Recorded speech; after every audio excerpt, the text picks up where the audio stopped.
आज का ये वीडियो आपके लिए इतना ज़रूरी है कि मैं आपको किस तरीके से एक्सप्लेन करूं, जो अगर आपने इस वीडियो को देखा, इस वीडियो के आखिरी तक आप हमें थैंक्स दिल से बोलोगे। ये वीडियो आपके लिए इतना इम्पोर्टेंट है। मतलब आप किस तरीके से इन्वेस्ट करें, दर्द कम हो, प्रॉफिट ज़्यादा मिले, टेंशन भी ना हो, शांति से बैठना है, बस फोमो के चक्कर में नहीं भागना। तो आज का वीडियो आपके लिए इम्पोर्टेंट है। आप कितने सेक्टर के ऊपर पैसा लगाओ, कितने परसेंट किसी शेयर के ऊपर लगाओ, एवरेज कैसे करो, आप सब कुछ A to Z इस वीडियो के अंदर हम बताने वाले हैं, वो भी कंपनी के बारे में भी दिखा के। ये वीडियो एजुकेशनल पर्पज़ के लिए है, तो आप इसको इसी नज़र से देखना। ऑल्सो आप हमारे व्हाट्सएप चैनल पे ज्वाइन हो सकते हैं, फॉलो कर सकते हैं हमें व्हाट्सएप पे। तो लिंक हमने डिस्क्रिप्शन कमेंट में दिया है, तो आप लोग फॉलो व्हाट्सएप पे कर लीजिएगा। रिक्वेस्ट है आपसे एज ए ब्रदर। चलिए, इन्वेस्टिंग के लिए 2-4 मेथड बहुत ज़रूरी है, ज़्यादा ही कह लो आप।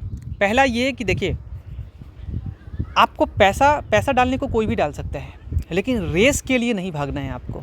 आप देखेंगे तो बहुत सारे ब्रोकर्स पे आप देखते होंगे, कभी हिंदुस्तान कॉपर का शेयर भाग रहे हैं, कभी गोल्ड के ETFs लोग खरीद रहे हैं, कभी गोल्ड के ETFs लोग बेच रहे हैं, कभी सिल्वर के ETFs बेच रहे हैं, कभी ओला का शेयर खरीद रहे हैं, कभी रिलायंस पावर खरीद रहे हैं, जो कि लॉस मेकिंग कंपनीज़ हैं।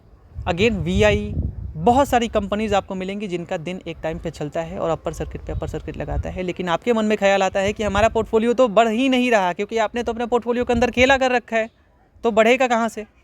बुरा मत मानना, ऐसे ब्रदर मैं बात कर रहा हूँ आपसे, ठीक है। तो किस तरीके से इन्वेस्ट कीजिए आप। देखिए, वो 10% या 20% या 400% कुछ भी मिल जाए, आपको उसके पीछे नहीं भागना है। कहीं पे अगर 20% एक दिन में भाग रहा है, आपको नहीं जाना है उसके पीछे। जो जितना तेज़ जाता है उतना तेज़ गिरता है। और मार्केट से कितने % लोग पैसा कमाते हैं आपको पता होगा। कितने % लोग पैसा कमाते हैं। इन्वेस्टिंग के थ्रू पैसे कमाना बहुत आसान है, लेकिन आसान किस लिए है, किस पर्पज़ से है। पर्पज़ सिंपल होना चाहिए आपको शांत रहना है, लॉन्ग टर्म इन्वेस्टिंग करना है। अगर आपका लॉन्ग टर्म इन्वेस्टिंग पर्पस है, आप पैसा कमाओगे, जो कि वॉरेन बफेट भी बोला करते हैं। तो फिर कैसे आपका पोर्टफोलियो कम प्रेशर में हो, सबसे पहले एक्सप्लेन करते हैं आपको। देखिए, सबसे पहले ये डिफेंस सेक्टर से बिलोंग करने वाली कंपनी, अच्छी कंपनी स्टडी कर सकते हैं आप। मैं सेक्टर वाइज बात कर रहा हूँ, फिर मैं सब कुछ बात करूँगा, एवरीथिंग अबाउट इन्वेस्टिंग। ये शेयर है FMCG से रिलेटेड, इंडियन तंबाकू कंपनी, ITC, बड़ी कंपनी है, लार्ज कैप कंपनी है, करेक्शन मोड में है, उसके बारे में अलग बात कर लेंगे, ठीक है। करेक्शन मोड में इसके बारे में भी एक्सप्लेन करेंगे आपसे, ठीक है। और कुछ बिजनेस वाइज भी इन्वेस्ट किया जाता है, कुछ करेक्शन मोड में भी अच्छी कंपनीज को खरीदा जाता है, ठीक है, for long term. And also कुछ शॉर्ट टर्म वाले भाई भी होते हैं, वो भी पैसा कमा लेंगे इस वीडियो को देख के।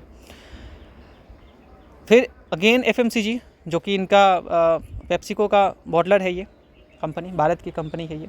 एंड पेप्सिको से ज़्यादा अर्निंग तो ये कमा पाते हैं, प्रॉफिट लेके जाते हैं। तो आप कह सकते हो कि इनका बिज़नेस आप जाकर रिसर्च कर लेना, मैं डीप में नहीं जाऊंगा किसी शेयर के ऊपर। सन फार्मा का मोनोपोली है, जिस रेट पे मिल रहा है, अगेन अच्छा रेट है। ये हो गया, सिप्ला हो गया, doctor Reddy, Torrent pharma, Cipla है ना, डॉक्टर रेड्डी, मनकन फार्मा, बहुत सारे हैं फार्मास्यूटिकल। याद कीजिए, सेक्टर अलग है। ये फार्मास्यूटिकल्स, ये पावर सेक्टर है, इसमें अदानी पावर, टाटा पावर, कितने सारे आएंगे।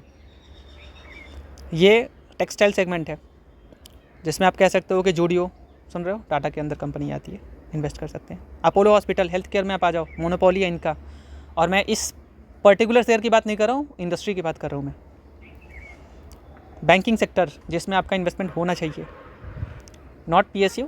मैं कोई PSU रिकमेंड नहीं कर रहा आपको। आप प्राइवेट जैसे like HDFC, ICICI, Kotak Mahindra, बहुत सारे मिलेंगे आपको, बड़े बड़े नाम। एंड ऑल्सो PSU में तो आपके पास मिलेंगे ही, bank of Baroda, SBI, PNB, बहुत सारे बड़े बड़े हैं। आपको कुछ केमिकल सेक्टर वाले इंडस्ट्रीज़ के ऊपर निवेश करना चाहिए। हालांकि इनका स्टेक जो है वो अल्ट्राटेक सीमेंट के अंदर है, 50% से ऊपर, समथिंग 60%। तो केमिकल सेगमेंट से बिरला ओपस, पेंट सेगमेंट में, सारे सेगमेंट में कदम बढ़ा रखे हैं, ठीक है। तो अलग बिजनेसमैन, समझ रहे हो आप, आदित्य बिरला, अंबानी, अदानी, टाटा, अलग अलग नाम सुन रहे हो आप, रवि जयपुरिया, वरुण बेवरेजेस की बात कर रहा था मैं, वही है ना। अगेन अंबानी जी, फाइनेंस सेक्टर, इसमें चाहे आप बजाज फाइनेंस चुनो, चाहे आप बजाज फिनसर्व चुनो, चाहे यहाँ पे जेएफएस चुनो, बजाज हाउसिंग फाइनेंस चुनो, कोई भी चुनो आप। ऑटोमोबाइल, आपको टीवीएस पसंद आता है टीवीएस खरीदिए, क्योंकि इनके Q3 रिजल्ट्स देखेंगे ज़बरदस्त है एंड अर्निंग भी ठीक ठाक ही होता है। Mahindra and Mahindra like automobile ये 4 व्हीलर में। TCS IT सेक्टर कैसे भूल सकते हो आप। टाटा मोटर भी उधर आप ऐड कर लेना, लाइक टाटा मोटर में आ ही गया। तो ये सेक्टर हो गया अपना IT सेक्टर। IT सेक्टर में आपको TCS, Infosys, SCL, tech Mahindra, Persistent, Coforge, ये सारी IT कंपनीज़ हैं। तो IT कंपनीज़ में भी आप इन्वेस्ट कर सकते हैं चाहें तो, मतलब कोई बिल्कुल ये आपके ऊपर फोर्स नहीं है, जस्ट मैं डाइवर्सिफिकेशन के लिए बात कर रहा हूँ। Next automobile like and steel sector, जो कि आपको ध्यान रखना है। स्टील सेक्टर में आपको JSW स्टील, टाटा स्टील, बहुत सारे मिलेंगे shares. Dixon technology, EMS sector, electronic manufacturing services. तो इसमें बहुत सारी कंपनीज़ है, लाइक कुछ तो कंट्रोवर्सी में भी काइनेस टेक्नोलॉजी रही है, Dixon technology, Tata technology and बहुत सारी कंपनीज़ हैं जो इस सेगमेंट में काम करती है, ठीक है। तो फिर किस तरीके से निवेश किया जाए, अब उसके ऊपर बात कर लेते हैं। ये वीडियो थोड़ा सा बोरिंग हो गया होगा, मैं शुरुआत में अगर किसी चीज़ को एक्सप्लेन करता तो वो ज़्यादा फ़ायदेमंद आपके लिए होता, ठीक है। चलिए कोई बात नहीं, एक्सप्लेन चाहे जहाँ पे भी हो।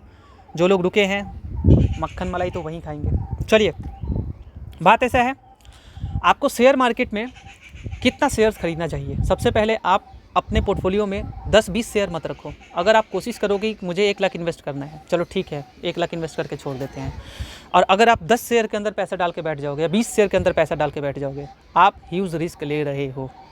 याद रखना, प्रॉफिट तो हो सकता है, लेकिन मान लीजिए कोई कंपनी अगर बुरे फेज से गुजर रही है तो आपको पेन भी झेलना पड़ सकता है आपके पोर्टफोलियो के ऊपर। ज़रूरी नहीं है कि भारत इलेक्ट्रॉनिक्स आज भाग रहा है कल भी भागे, है क्या ऐसा ज़रूरी? किसी भी शेयर को लेकर कोई जानता है क्या? नहीं जानता ना, जाहिर सी बात है। कॉमन जो आप मेरे साइड से थोड़ा रह के सोचना तो थोड़ा ज़्यादा आप अच्छे तरीके से समझ पाओगे। अपोजिट थोड़ा बहुत जा सकते हो। तो बात ये है कि आपके पोर्टफोलियो में ज़्यादा शेयर्स रहेंगे तो वो ज़्यादा बेहतर रहेगा, क्योंकि आप देखेंगे तो मार्केट में कितने सारे शेयर्स हैं। आप देखेंगे पैसा डबल किया, चाहे इनकी डिफेंस सेक्टर से आप आ रहे हो तो भारत इलेक्ट्रॉनिक्स है, कोचिन शिपयार्ड है, HAL है, हिंदुस्तान एरोनॉटिक्स एंड बहुत सारे शेयर्स मिलेंगे जिन्हें 5 साल में पैसा ज़बरदस्त बना के दिया है, ठीक है। महिंद्रा की बात करेंगे, ऑटोमोबाइल से ज़बरदस्त पैसा कमा के दिया। तो क्या महिंद्रा ने ही दिया है? TVS ने भी दिया है, TVS मोटर ने भी ज़बरदस्त पैसा कमा के दिया है।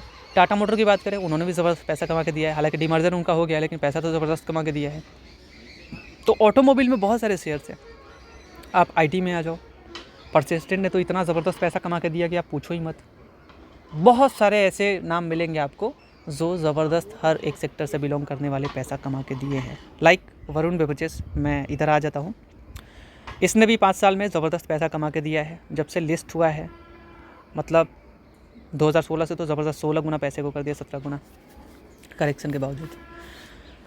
तो हर सेगमेंट से पैसा आपका बन सकता है। तो मैं क्यों किसी एक शेयर के ऊपर निर्भर रहूँ, क्यों अपने पोर्टफोलियो के ऊपर रिस्क लूँ मैं? तो आपके पोर्टफोलियो के अंदर 30 से 40 शेयर होने ही चाहिए। 35-40 आप रखो, 35 तक रखो। अब इतने शेयर रखने का फ़ायदा ये होगा कि आप उस कंपनी के ऊपर नज़र रख पाओगे, उनके क्वार्टर रिजल्ट कैसे आ रहे हैं, कंपनी की मैनेजमेंट कैसी है। क्योंकि अगर किसी भी शेयर को ख़रीदो आप बिना रिसर्च किए कि इन कंपनी का बिज़नेस क्या है, इनका फंडामेंटल कैसा है, प्रोमोटर होल्डिंग कितना है, कहीं प्लेस तो नहीं किया, रिस्क क्या है बिज़नेस को लेकर के, अलग अलग आपको सब कुछ जानना होगा कि इनकी मैनेजमेंट कैसी है, सब कुछ, तब जाके किसी एक शेयर को पिक करना है। आपको 30 से 35 शेयर के अंदर या 40 के अंदर पैसा ही डालना है। 80 के अंदर डाल के क्या करोगे आप? गलत बात है। आप एक रिटेल इन्वेस्टर हो, बहुत बड़े इन्वेस्टर हो, तो फिर इस वीडियो को देखने का कोई मतलब बनता नहीं है। बहुत बड़े, समझ रहे हो आप? चलिए, तो मैंने बोला कि आपको शेयर्स, आप उनके क्वार्टर रिजल्ट पे सब कुछ नज़र रख पाओगे अगर लिमिटेड शेयर रखोगे तो। चलिए, दूसरी बात, आपको एवरेज करना है, मतलब एक ही बार में शेयर नहीं खरीदना, थोड़ा थोड़ा करके खरीदना है। मतलब एवरेज का मतलब ये हुआ, मान लीजिए हमने 100 का एक शेयर खरीदा फॉर एग्ज़ाम्पल, एंड वो 100 का शेयर 60 पे आ गया। अगर किसी ने इस पे 10% अपना कैपिटल का 10% डाला होता, एवरेज के ऊपर ही बात कर रहा हूँ मैं अपना, तो 10% या 20%, मान लीजिए किसी ने बहुत ज़्यादा खेल कर दिया, 50% अपने कैपिटल का 1 लाख इन्वेस्ट करना था, 50,000 डाल के बैठे हैं सिर्फ इस शेयर के ऊपर, लाइक 100 रुपये का जो शेयर है, तो उनके साथ पंगा हो जाएगा, है ना। एक तो पंगा उन्होंने किया ही है, इतना बड़ा जो 50% पूरे कैपिटल का पैसा एक ही शेयर के अंदर डाल के बैठे हैं, ठीक है। तो एवरेज नहीं कर पाएंगे। एवरेज जिन्हें करना है, मान लीजिए 100 का शेयर है और अगर वो 60 पे आया या 70 पे आया, जो भी ये मान लो, तो अगर मान लीजिए 100 का शेयर फॉर एग्जांपल अगर 80 का भी आया तो एक शेयर आपने और ख़रीद लिया, ठीक है। तो सर पे हाथ रखने से अच्छा है कि 100 यार गिर गया यार 80 पे, एक ख़रीद दोगे तो उसका बाइंग प्राइस 90 का आ जाएगा, 90 दूनी 180, ये बोलते हैं एवरेज। इसीलिए एक ही बार में शेयर नहीं खरीदना चाहिए, अलग अलग टाइम पर खरीदना चाहिए। अपने पोर्टफोलियो में 30 से 40 के करीब शेयर रखने चाहिए, अलग अलग इंडस्ट्री से रखना चाहिए, जो मैंने आपको बता दिया है। और एक शेयर, एक पर्टिकुलर शेयर, एक इंडस्ट्री से पहले बात कर लेते हैं। एक इंडस्ट्री से अलग अलग इंडस्ट्री में पैसा डालना है, किसी एक इंडस्ट्री में, मतलब एक सेगमेंट में नहीं डालना है। जैसे कि अपना यहाँ आप देखोगे तो यहाँ है अपना डिफेंस आ जाते हो आप, फिर यहाँ FMCG आ गए आप, यहाँ फार्मास्यूटिकल्स में आ गए आप, यहाँ पावर में आ गए आप, यहाँ टेक्सटाइल में आ गए आप, यहाँ हेल्थ केयर में आ गए आप, यहाँ बैंकिंग सेक्टर में आ गए आप, यहाँ आप अगेन मेटल्स में आप कह सकते हो हिंडाल्को, एंड ग्रासिम हो गया अपना, तो जियो फाइनेंस सेक्टर में आ गए आप। तो अलग अलग सेक्टर के ऊपर निवेश करना है, कभी भी एक सेक्टर के ऊपर निवेश नहीं करना है आपको, ये ध्यान रखना है आपको कि किसी एक शेयर के ऊपर निवेश या एक सेक्टर के ऊपर निवेश नहीं करना है, अलग अलग सेक्टर के ऊपर निवेश करना है आपको, ठीक है। ओके, बड़ी कंपनीज, जो अच्छी कंपनीज ग्रोथ दिखा रही है, पैसा कमा रही है, ऐसी कंपनीज को चुने आप, ठीक है। और आपका कॉमन सेंस भी होना चाहिए। लाइक जैसे अगर आप किसी कंपनी के ऊपर इतना निर्भर नहीं होना है, अपने कैपिटल का 3 से 5% ही आपको पैसा डालना है। नोट द पॉइंट, 3 से 5% ही कैपिटल अपना डालना है किसी भी शेयर के ऊपर, किसी भी शेयर के ऊपर 3 से 5%। मान लीजिए मुझे 1 लाख निवेश करना है फॉर एग्जांपल, तो मैं 3,000 से 5,000 रुपये ही डालूंगा किसी शेयर में। अब मान लीजिए कोई शेयर 10,000 का है तो ठीक है, कोई एक खरीद सकता है, ऐसा नहीं है, खरीदने को खरीद सकता है वो अपना रिस्क समझते हुए, लेकिन 3% से 5% ही आपको मेजोरिटी ऐसा काम करना है कि डाल के रखना। इससे होगा कि अगर मान लीजिए कि किसी कंपनी के ऊपर संकट भी आता है, तो अगर आपने 1 लाख निवेश किया है और 3,000 रुपये में से अगर उसका 10% 20% गिर भी जाए वो शेयर, आपके ऊपर फ़र्क पड़ेगा क्या? नहीं पड़ेगा। जाहिर सी बात है, अगर वो 20% या 30% भी गिरेगा उतना फ़र्क नहीं पड़ेगा आपके पोर्टफोलियो के ऊपर। 3 से 5% तो आपने डाला ही है, फ़र्क कब पड़ेगा? जब आपने 20% 30% किसी शेयर के ऊपर डाल दिया है, फ़र्क तब पड़ेगा। चलिए अब बात कर लेते हैं कि एक सेक्टर से 2 से 3 ही शेयर चुनने हैं आपको। क्लियर? 2 से 3 ही कंपनी को चुनना है। मान लीजिए मुझे ऑटोमोबाइल शेयर पसंद है, ऑटोमोबाइल सेक्टर पसंद है, तो वहाँ पे महिंद्रा है, टाटा मोटर्स है, टाटा मोटर कमर्शियल व्हीकल भी है, TVS है, हीरो है, बजाज है, आइसर मोटर है, तो कितने सारे हैं। तो 2 से 3, ठीक है, क्योंकि सेक्टर वाइज ग्रोथ होता है। तो मान लीजिए ऐसा थोड़ी है कि सिर्फ मैंने जैसे पहले ही समझाया कि एक ही शेयर कोई भाग, ऐसा तो है नहीं, तो ये आप ध्यान रखना, ठीक है। ओके, अब एक पॉइंट ये मैंने बता दिया आपको कि यहाँ पे 30 से 40 रखना है, एवरेज करना है, 3 से 5% डालना है किसी एक सेक्टर के ऊपर, जो 2 से 3 शेयर चुनना है एक इंडस्ट्री से। तो आपको यहाँ पे 10% से ज़्यादा कैपिटल किसी भी पर्टिकुलर सेक्टर में नहीं डालना है, मतलब थोड़ा इधर उधर होना चाहिए। मेरा मैथमेटिक्स है, डाइवर्सिफिकेशन आपने किया, ठीक है। बेसिक आपको लगता है कि आपको 5% या 10% गोल्ड रखना है अपने पोर्टफोलियो में, गोल्ड के चाहे वो ETFs हो सकते हैं, ठीक है। तो कुछ भी हो, आप गोल्ड में निवेश करना चाहते हैं, आप निवेश कर सकते हैं। गोल्ड भी अपने पोर्टफोलियो के अंदर इतना रख सकते हैं, कितना, जितना कि हमने आपको बताया। ज़्यादा रखना कोई इधर नहीं है। और किसी एक सेगमेंट, किसी एक इंडस्ट्री के ऊपर आपको सेक्टर में 10% ज़्यादा नहीं डालना है, ठीक है। ये भी बता दिया आपको हमने।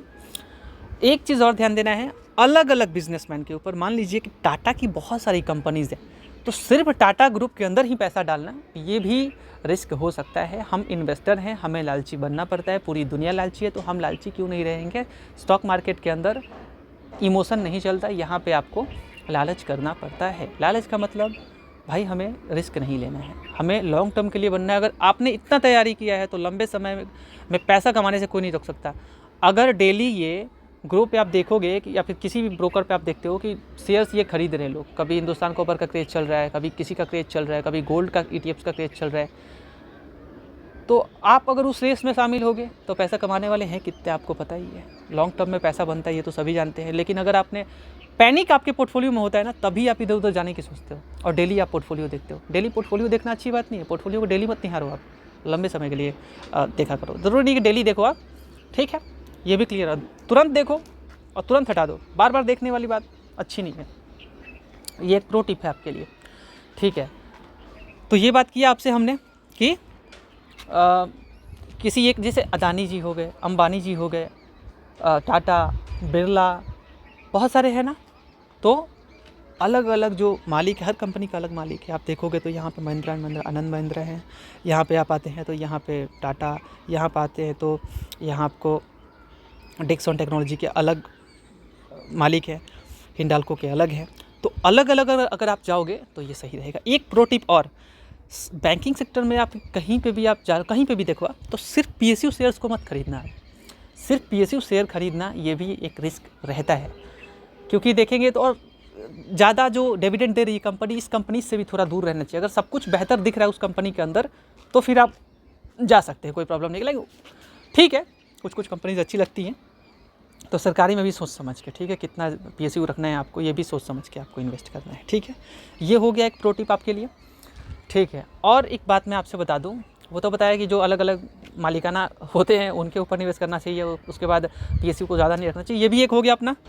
अब इतना जब आपने किया तो आपके पोर्टफोलियो में दबाव कम होगा। मार्केट गिरते हुए टाइम पे भी आपके पोर्टफोलियो के अंदर कम से कम दबाव होगा, क्योंकि आपने किसी एक सेक्टर के ऊपर आप देखते हो, जैसे आप मेटल सेक्टर देखो अभी हिला हुआ है, तो ऐसे ही किसी एक सेक्टर के ऊपर आपका दबाव कम होगा।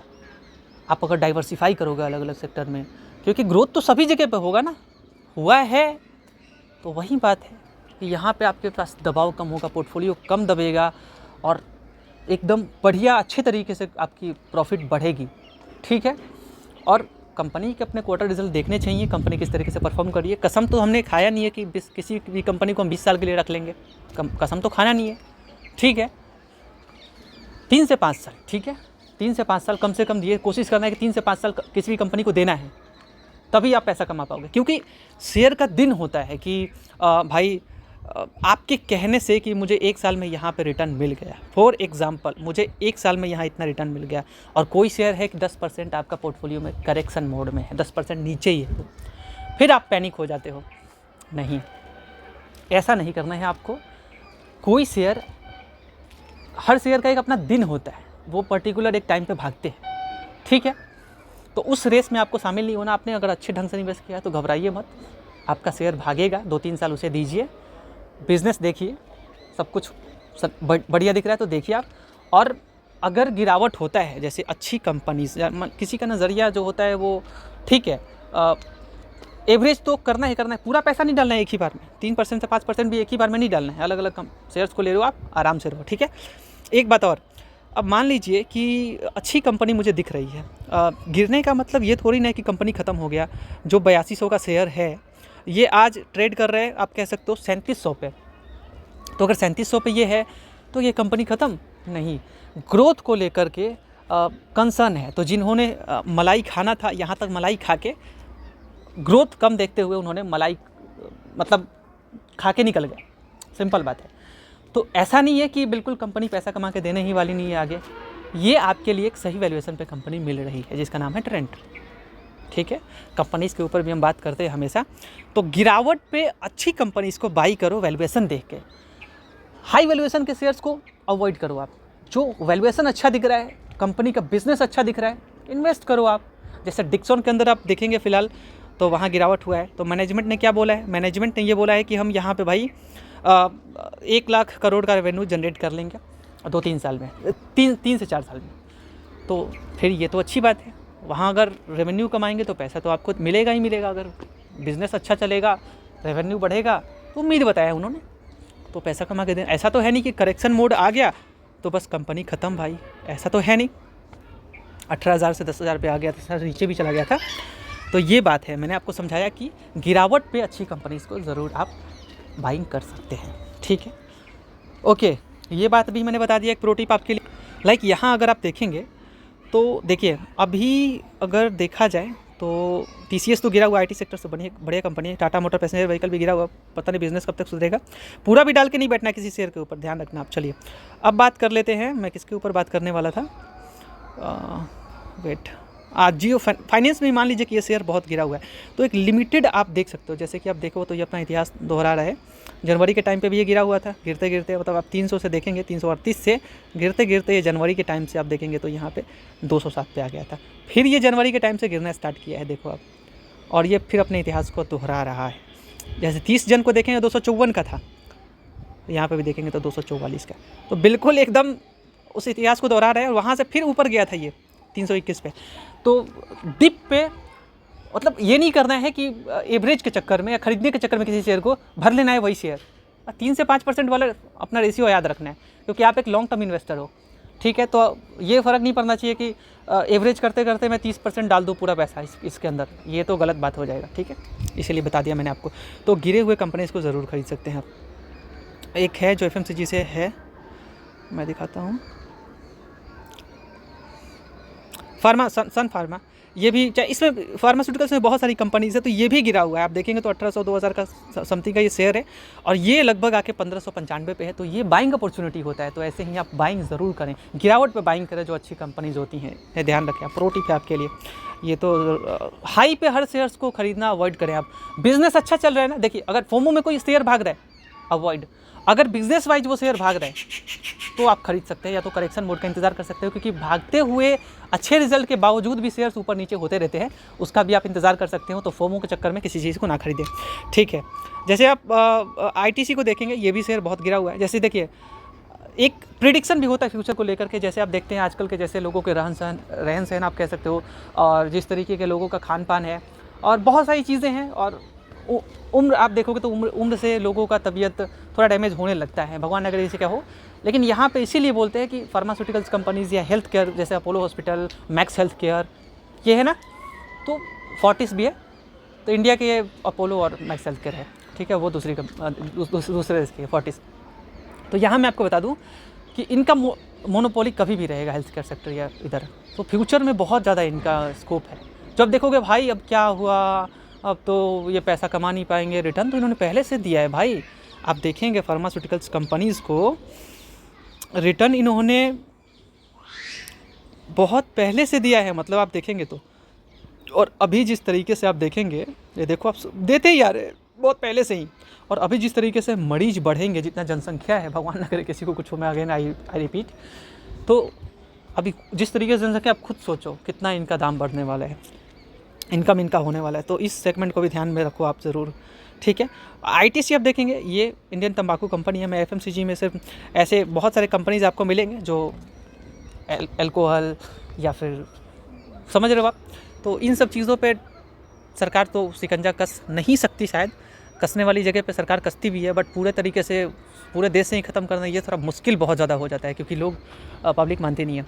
तो आप ये बता दो कि ऐसी कंपनीज गिरावट पे जो गिरी हुई है 514 से, वो यहाँ 322 पे मिल रहा है। तो ये अपॉर्चुनिटी होता है, एंड लंबे समय में यहाँ पे भी पैसा बन सकता है। यहाँ भी है, बट रिस्क सभी जगह पे है।